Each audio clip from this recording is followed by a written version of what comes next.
See, in this question they said 400 primary turns means n1 is equal to 400, n2 is equal to 1000, e2 is equal to 4.44 n2f into 5m. We are having this formula. And area they have mentioned, area is not in standard unit. Okay, you have to convert it in meter square. So you will do by divided by 10,000 because 2 times square is there now. So primary winding means V1 is equal to 500 volt. Find peak value of core flux density means we need to calculate BM. Okay, as you know that BM formula is how much, that 5m is equal to BM multiplied by A.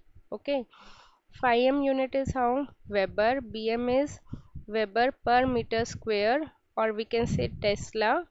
Tesla is also the unit of maximum flux density, and area unit is meter square. If you don't able to recognize whether it's BM or 5m, you can recognize by using unit. Okay, so E2 we know, no, we don't know E2, but E1 we know, like E1 is equal to 4.44 and 5m.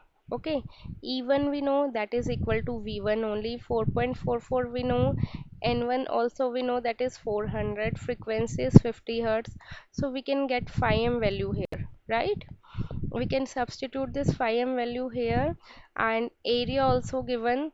After substituting it, we'll get the value of maximum flux density. Okay, don't get confused. Some students get confused that they are asking 5m. No, but they are asking peak or maximum is same, flux density is BM only. Okay, next is EMF induced in the secondary winding means we need to calculate E2.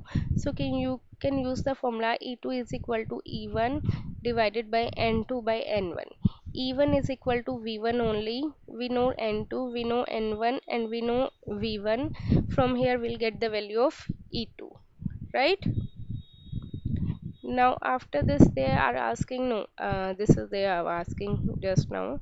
So